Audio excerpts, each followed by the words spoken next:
Hey guys what's up. I hope आप लोग अच्छे होंगे।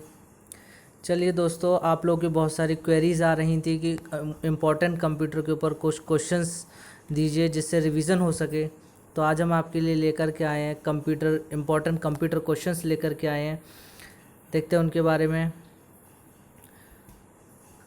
नमस्कार दोस्तों, मैं प्रशांत श्रीवास्तव स्वागत करता हूं आपका अपने यूट्यूब चैनल नॉलेज गुरुजी में। चलिए देर नहीं लगाते हुए शुरुआत करते हैं। तो गाइस, शुरू करने से पहले मैं बताना चाहूँगा कि ये कंप्यूटर की सीरीज़ जो है प्लेलिस्ट में हमने बना दी है। इसमें कंप्यूटर के सारे जितने भी वीडियोस आएंगे वो कंप्यूटर के सारे उसमें डाले जाएंगे। उसमें आप पूरी प्लेलिस्ट बना दी है कंप्यूटर नाम से, UPPCL TG2 कंप्यूटर। उसमें जा कर के आप हर एक वीडियो वॉच कर सकते हैं, देख सकते हैं। उसके बाद एक टेक्निकल के लिए भी इलेक्ट्रिकल की सीरीज़ हम शुरू करेंगे। तो फ़िलहाल कंप्यूटर पर फोकस करते हैं और देखते हैं। सबसे पहला क्वेश्चन, इनमें से कौन सा वर्ड प्रोसेसिंग सॉफ्टवेयर है? देखिए, सॉफ्टवेयर में पूछ रहे हैं ये वर्ड प्रोसेसिंग सॉफ्टवेयर। आप लोग वीडियो स्टॉप करके कमेंट कीजिए कि आपको अगर आंसर आता हो तो कौन सा आंसर इसका सही है। चलिए बता देते हैं, इसका आंसर सही है A answer, MS word. MS word एक सॉफ्टवेयर है। बाकी आप जानते हैं फ़ोटो है, वर्ड आर्ट है, कैलकुलेटर है। इसमें MS वर्ड क्या है? वर्ड प्रोसेसिंग सॉफ्टवेयर है। ठीक है, कैलकुलेटर भी एक सॉफ्टवेयर है हमारे यहाँ पे, लेकिन MS वर्ड प्रोसेसिंग सॉफ्टवेयर की बात कर रहे हैं यहाँ पे, इसलिए इसका करेक्ट आंसर क्या है? MS word. चलते हैं नेक्स्ट क्वेश्चन की ओर। नेक्स्ट क्वेश्चन है, सबस्क्रिप्ट एक उदाहरण है। देखिए, इसमें दो चीज़ें आपने पढ़ी होंगी MS वर्ड में, सबस्क्रिप्ट और सुपरस्क्रिप्ट। दो चीज़ें हैं, एक सबस्क्रिप्ट, एक सुपरस्क्रिप्ट। तो इसमें बताइए सबस्क्रिप्ट क्या है? नाम से ही पता चल रहा होगा, इसके नाम में है सब। क्या है इसके नाम में? सब। सब कहाँ आता है? यानी कि नीचे। यानी कि ये अगर एक लेटर है, अगर इसके ऊपर यहाँ कोई चीज़ लिखी हुई है तो वो सुपरस्क्रिप्ट में आ गई, और अगर यहाँ लिखी हुई है तो वो सबस्क्रिप्ट में आ गई। यानी कि इसका करेक्ट आंसर है बी, क्योंकि यहाँ पर जो 2 है वो नीचे लिखा हुआ है। चलिए नेक्स्ट क्वेश्चन देखते हैं। नेक्स्ट क्वेश्चन है, हाइपरलिंक इंसर्ट करवाने की शॉर्टकट की क्या है? हाइपरलिंक के बारे में दोस्तों आप जानते होंगे। जो जैसे हम वेब पेज खोलते हैं, कोई चीज़ सर्च करते हैं, तो उसमें जितनी भी लिंक्स बन के आती हैं वो हाइपरलिंक कहलाती हैं, जिन पर क्लिक करने के बाद हमें एक न्यू विंडो या फिर न्यू टैब पर चले जाते हैं, वो हाइपरलिंक होती हैं। तो देखते हैं इनमें से हाइपरलिंक का कौन सा है, करेक्ट आंसर क्या है, जल्दी से आप लोग बताइए। चलिए, इसका करेक्ट आंसर है बी, Ctrl+K। Ctrl+K।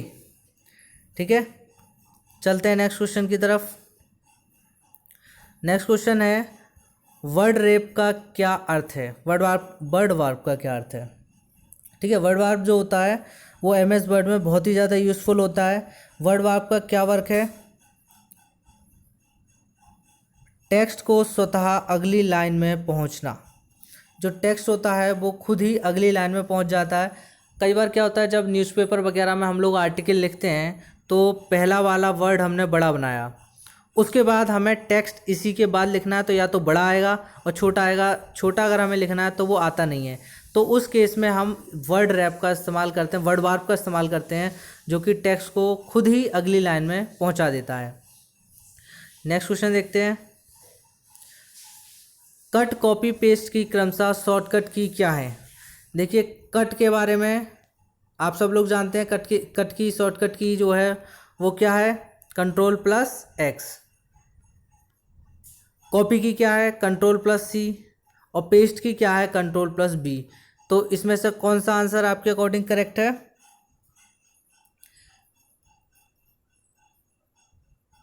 ए, Ctrl+X, Ctrl+C और पेस्ट के लिए Ctrl+B। शॉर्टकट कीज़ के ऊपर भी हम अगला वीडियो लेकर के आएंगे, क्योंकि शॉर्टकट कीज़ जो होती हैं UPPCL के एग्ज़ाम में बहुत ज़्यादा पूछी जाती हैं। 2 से 3 नंबर की कम से कम शॉर्टकट कीज़ आती ही आती हैं। चलिए नेक्स्ट क्वेश्चन देखते हैं। जब कोई यूज़र डैश पर माउस ले जाता है तो वह हैंड के आकार का हो जाता है। ऐसी क्या चीज़ है जब हम माउस लेके जाते हैं यहाँ पर हैंड दे रखा है, ज़रूरी नहीं है हैंड का ही हो, हम लोगों ने जो भी सिलेक्ट कर रखा होता है उसका हो जाता है, उस आकार का हो जाता है, लेकिन उसका जो शेप है वो चेंज हो जाती है। कहने का मतलब शेप जो उसकी चेंज हो जाएगी, उसकी जो शेप है वो चेंज हो जाएगी। ऐसा क्या चीज़ है जिस पर अपना माउस ले जाएंगे तो उसकी शेप चेंज हो जाएगी? ये है हाइपरलिंक। आपने देखा होगा दोस्तों, जब आप वेब पेज की ही बात कर लेते हैं, वेब पेज पे जाते हैं तो हमारा जब कर्सर उस पर जाता है तो उसकी हल्की सी शेप चेंज हो जाती है। चलिए नेक्स्ट देख लेते हैं, foot notes and and notes. Foot notes and and notes का उपयोग डैश के लिए किया जाता है। ऐसी क्या चीज़ है जिसके लिए हम फुट नोट्स और एंड नोट्स का प्रयोग करते हैं? इसका आंसर है करेक्ट ए, रेफरेंस के लिए। रेफरेंस के लिए हम फुट नोट्स और एंड नोट्स के लिए एंड नोट्स का प्रयोग करते हैं। इसमें रेफरेंस REFERENC वाला रेफरेंस है, ये मे भी हिंदी में वैसे तो ठीक लिखा हुआ है, रेफरेंस REFERENC, जो हम रेफरेंस जो बोलते हैं वो है ये। तो हम रेफरेंस के लिए फुट नोट्स और एंड नोट्स लिखते हैं ताकि कोई चीज़ हमें रेफरेंस मिल सके। पता चला हम कोई टेक्स्ट तैयार कर रहे हैं तो कुछ नोट्स लिख लेते हैं हम कि उस बेस पे हमें टेक्स्ट लिखना है, या स्क्रिप्ट लिख रहे हैं तो कुछ नोट्स लिख लेते हैं, तो वही है फुट नोट्स और एंड नोट्स। तो हम रेफरेंस के लिए यूज़ करते हैं, इसलिए रेफरेंस हो गया। नेक्स्ट देखते हैं, अपने टेक्स्ट में इंडेंट देने के लिए आप डैश टैब पर पैराग्राफ ग्रुप में डिक्रीज इंडेंट और इंक्रीज इंडेंट का उपयोग करते हैं। डिक्रीज इंडेंट उसमें साइज कम कर देते हैं हम, इंक्रीज इंडेंट साइज बढ़ जाता है उसका। तो उसका हम किस में इस्तेमाल करते हैं डिक्रीज इंडेंट और इंक्रीज इंडेंट का? होम टैब पर होता है। ये कौन से टैब पर होता है? Home tab. ऊपर ही टैब होते हैं, होम टैब, इंसर्ट टैब वगैरह, ये जितने भी टैब होते हैं उनको आप अच्छे से पढ़ लीजिएगा, प्रैक्टिकली पढ़िएगा, क्योंकि प्रैक्टिकली हमें अच्छे से याद रहता है। और ज़्यादातर टैब से रिलेटेड भी 3 से 4 क्वेश्चंस आपको देखने को मिलेंगे। हम अभी टैब पर भी बनाएंगे, ये कुछ इंपॉर्टेंट क्वेश्चंस पर बनाया है। तो होम टैब पर ही ये हमें मिलता है। इंक्रीज इंडेंट और डिक्रीज इंडेंट जो है वो होम टैब पर मिलता है, होम टैब के पैराग्राफ ग्रुप में। ठीक है, नेक्स्ट क्वेश्चन पे चलते हैं। एक फाइल जिसमें पूर्व निर्धारित सेटिंग का उपयोग डैश जनरल डॉक्यूमेंट को बनाने के लिए किया जाता है। बताइए इसका करेक्ट आंसर क्या होगा? इसका करेक्ट आंसर है सी, टेम्पलेट बनाने के लिए किया जाता है, उसे टेम्पलेट कहते हैं। जो जनरल डॉक्यूमेंट है उसको क्या कहते हैं हम? टेम्पलेट। ठीक है, नेक्स्ट क्वेश्चन, इंसर्शन पॉइंट को डॉक्यूमेंट में स्टार्टिंग में लाने के लिए कौन सी की का प्रयोग किया जाता है? डॉक्यूमेंट में स्टार्टिंग, देखिए हमें लास्ट में भी ले जाना पड़ सकता है इंसर्शन पॉइंट को, और पहले भी। पता चला कि हमने जो लिखा है शुरुआत में हम कुछ भूल गए हैं, स्टार्टिंग में ले जाना है, तो उसके लिए एक शॉर्टकट की होती है। मैंने आपसे पहले पिछली क्वेश्चन में भी कहा था कि शॉर्टकट कीज़ बहुत इंपॉर्टेंट हैं, और शॉर्टकट कीज़ से रिलेटेड कम से कम 2 से 3 क्वेश्चन आपको देखने को मिलेंगे। तो हम शॉर्टकट की पर एक वीडियो बनाएंगे। फिलहाल इस क्वेश्चन की बात कर लेते हैं कि इंसर्शन पॉइंट को डॉक्यूमेंट के स्टार्टिंग में लाने के लिए कौन सा शॉर्टकट की का प्रयोग करते हैं? Ctrl+B नहीं हो सकता क्योंकि वो पेस्ट के लिए इस्तेमाल किया जाता है। Ctrl+Home, चलिए इसके बारे में भी बात करेंगे। पहले Ctrl+B देख लेते हैं, ये किसके लिए? Ctrl+P प्रिंट के लिए। जो Ctrl+P है वो पेस्ट निकल गया मेरे मुंह से, ये प्रिंट के लिए इस्तेमाल करते हैं हम। और Ctrl+B जो है वो पेस्ट के लिए इस्तेमाल करते हैं। इसी तरीके से जो Ctrl+M है ये नहीं है, और Ctrl+Home, यानी कि इसका जो सही आंसर है वो है Ctrl+Home। और लास्ट में ले जाने के लिए हम यूज़ करते हैं Ctrl+End। लास्ट में ले जाने के लिए क्या यूज़ करेंगे हम? Ctrl+End। और शुरुआत में लाने के लिए Ctrl+Home। नेक्स्ट क्वेश्चन देखते हैं, स्पेलिंग चेक कौन सी शॉर्टकट की है? स्पेलिंग चेक के लिए हमें कौन सी शॉर्टकट की दबानी पड़ेगी? तो स्पेलिंग चेक हो जाएगी, हम कोई पैराग्राफ सिलेक्ट करते हैं, कोई पैराग्राफ है उसे सिलेक्ट किया हमने, उसके बाद उसमें स्पेलिंग चेक करनी है, तो कौन सी की हमें दबानी पड़ेगी? इसका करेक्ट आंसर है F7। यदि आप F7 दबाएंगे तो जो शॉर्टकट की है, F7 शॉर्टकट की दबाएंगे तो जो पैराग्राफ हमने सेलेक्ट किया उसकी स्पेलिंग चेक हो जाएगी। ठीक है, नेक्स्ट, एम एस वर्ड में वाटरमार्क ऑप्शन किस टैब में होता है? देखिए टैब का फिर क्वेश्चन आ गया। मैंने कहा था टैब आप अच्छे से करिएगा, क्योंकि टैब से कम 3 से 4 क्वेश्चन 100% देखने को मिलेंगे आपको। एम एस वर्ड में वाटरमार्क ऑप्शन कौन से टैब में होता है? Question number 12, home tab. Home tab के बारे में मैंने आपसे कहा है कि आप प्रैक्टिकली करें कि होम टैब में कौन कौन से पैराग्राफ हैं, उसके अंदर कौन कौन से ऑप्शंस हैं। चलिए फिलहाल इसके बारे में बात कर लेते हैं। इसका करेक्ट आंसर है पेज लेआउट टैब। इसमें थोड़ा सा हमें दिमाग भी लगाना है कि वाटरमार्क जो है वो पेज के लेआउट, जो पेज हमें लास्ट में मिलता है उसके ऊपर ही आता है। वाटरमार्क क्या होता है थोड़ा सा बता देता हूँ आपके लिए। जैसे पेज वगैरह होता है, कोई वेबसाइट होती है या फिर कोई ऑफिशियल नोटिस होता है, आप अपना यूपीपीसीएल का रिक्रूटमेंट नोटिस देख लीजिएगा, उसमें भी इलेक्ट्रिसिटी कमीशन लिखा हुआ है। यहाँ पर इलेक्ट्रिसिटी कमीशन टेढ़ा होकर के लिखा हुआ है, वो इम्प्रिंट होता है, उसके अंदर छपा हुआ होता है, तो वो वाटरमार्क ऑप्शन है, वो वाटरमार्क ऑप्शन के अंडर आता है। यदि हम वाटरमार्क में अपना कुछ भी डालते हैं वो पेज पर प्रिंट होगा। नेक्स्ट क्वेश्चन देखते हैं। किस पैराग्राफ की लाइनों के बीच के स्पेस को बढ़ाने के लिए किस कमांड का प्रयोग किया जाता है? लाइनों के बीच का स्पेस, लाइन जैसे एक लाइन हमने ये लिखी और दूसरी लाइन ये लिखी, तो इसका जो स्पेस है ये वाला स्पेस, इसको बढ़ाने के लिए हम किसका प्रयोग करेंगे?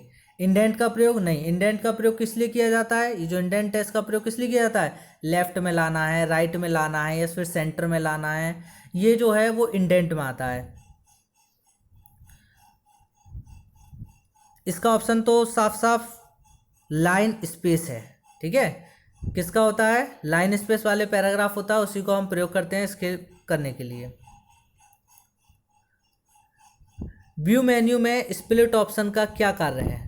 व्यू मेन्यू में स्प्लिट ऑप्शन का, देखिए इसका नाम बता रहा है स्प्लिट। स्प्लिट का मतलब तोड़ना, यानी कि किसी को दो भागों में तोड़ना, यानी कि एक विंडो को दो भागों में बांटना, इसका करेक्ट ऑप्शन है। ठीक है, 14 का है डी। नेक्स्ट, नया डॉक्यूमेंट तैयार करने खोलने के लिए शॉर्टकट की है नया डॉक्यूमेंट।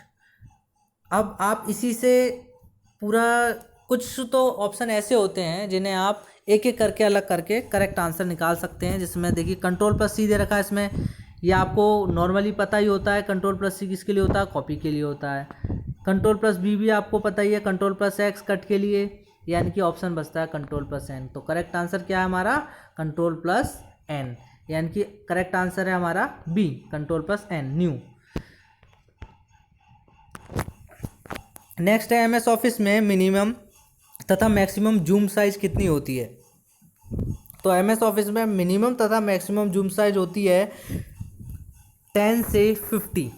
तो इसका करेक्ट आंसर है हमारा,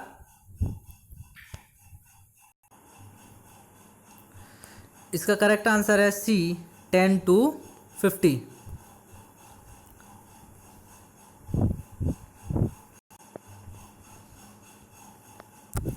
correct answer option C. Next है, डॉक्यूमेंट को डिज़ाइन करने के लिए विभिन्न प्रकार के विकल्प प्रदान किए जाते हैं। डॉक्यूमेंट को डिज़ाइन में लाने के लिए किसमें बहुत सारे होते हैं, बताइए आप लोग सोच करके। एमएस वर्ड, जितने भी डॉक्यूमेंट से रिलेटेड कार्य हैं, टाइपिंग से रिलेटेड कार्य हैं, वो ज़्यादातर एमएस वर्ड में ही किए जाते हैं। और अगर सीट से रिलेटेड बात आए तो हमारा एक्सेल आता है। ठीक है, तो इसका करेक्ट आंसर है option C, MS Word. Next, MS Word 2010 में किसी डॉक्यूमेंट का अधिकतम आकार कितना हो सकता है? ठीक है, मैक्सिमम साइज कितना हो सकता है? तो इसका जो मैक्सिमम साइज है वो है ऑप्शन बी, 32 GB। ठीक है, किसी भी डॉक्यूमेंट को हम 32 GB तक का डॉक्यूमेंट इसमें बना सकते हैं। नेक्स्ट क्वेश्चन देखते हैं। एक बार टैब दबाने पर कर्सर आगे जाता है। जब आप एक बार टैब दबाते हैं, लेफ़्ट साइड में टैब होता है, TAB टैब नाम का जो बटन होता है कीबोर्ड में, उसको अगर आप दबाते हैं तो कर्सर कितना आगे जाएगा देख लेते हैं। ये जाएगा 0.5 इंच। ठीक है, कितना जाएगा? तो उसका करेक्ट आंसर है बी, 0.5 इंच। नेक्स्ट देखते हैं, एमएस वर्ड 2010 में डिफ़ॉल्ट व्यू होता है, किस में होता है डिफ़ॉल्ट व्यू? इसका आंसर है print layout, option A print layout. Print layout में डिफ़ॉल्ट व्यू होता है। नेक्स्ट, MS वर्ड में ट्रांसलेट ऑप्शन किस टैब में होता है? देखिए टैब का फिर क्वेश्चन आ गया, और टैब बहुत ही ज़्यादा इंपॉर्टेंट है, इसीलिए मैंने इसमें डाले हैं, क्योंकि लगभग 3 से 4 क्वेश्चन टैब पर ज़रूर ही आएंगे। तो ट्रांसलेशन ऑप्शन में किस टैब में उपलब्ध होता है, ये इसका करेक्ट आंसर आप लोग कमेंट कीजिए। इसका करेक्ट आंसर है B review tab. Review tab में ट्रांसलेट ऑप्शन होता है, इसमें आप लैंग्वेज को ट्रांसलेट कर सकते हैं। MS वर्ड में पैराग्राफ ग्रुप होम टैब के अलावा किस टैब में उपस्थित रहता है? यानी कि जो पैराग्राफ ग्रुप होम टैब है उसके अलावा और कौन से टैब में उपस्थित रहता है? ठीक है, जो होम टैब है पैराग्राफ ग्रुप, दोबारा क्वेश्चन दोबारा समझिए, जो पैराग्राफ ग्रुप है वो होम टैब के अलावा और कौन से टैब में होता है? ठीक है, वो एक साथ लिखा हुआ है तो थोड़ा समझने में दिक्कत हो सकती है आप लोगों को, लेकिन मैं समझा दूं दोबारा से। पैराग्राफ ग्रुप होम टैब के अलावा किस टैब में आता है? इसका करेक्ट आंसर है पेज लेआउट। होम टैब के अलावा वो पेज लेआउट में भी आता है। ठीक है, नेक्स्ट, MS वर्ड 2010 में फाइल में प्रत्येक लाइन पर नंबर प्रदर्शित करने के लिए निम्न में से किसका उपयोग किया जाता है? नंबर प्रदर्शित करने के लिए प्रत्येक लाइन पर, बहुत ही सिंपल और बहुत ही ज़्यादा इजी है इसका आंसर। बताइए आप लोग। इसका आंसर है option number C line number.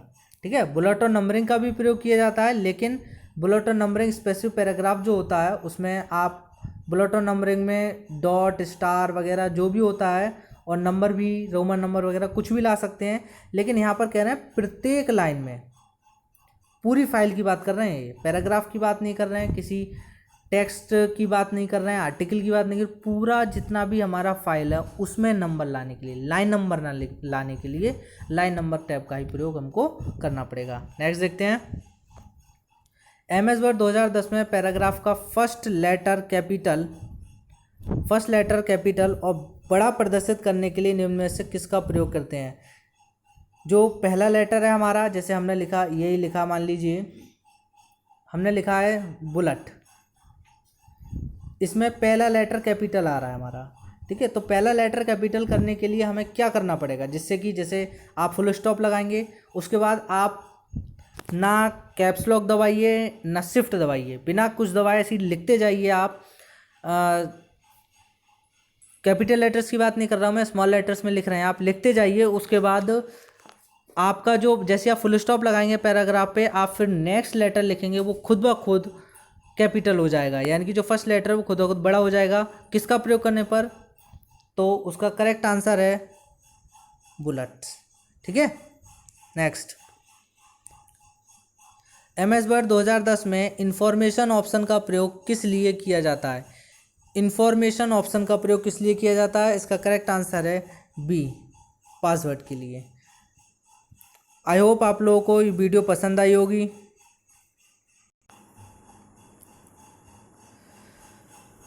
Video पसंद आई हो तो लाइक कीजिए, फ्रेंड्स के साथ शेयर कीजिए, साथ ही साथ चैनल को सब्सक्राइब कीजिए, घंटी वाला बेल आइकन भी दबा लीजिए ताकि अपडेट तुरंत मिलता रहे। थैंक यू, जय हिंद दोस्तों, गुड बाय।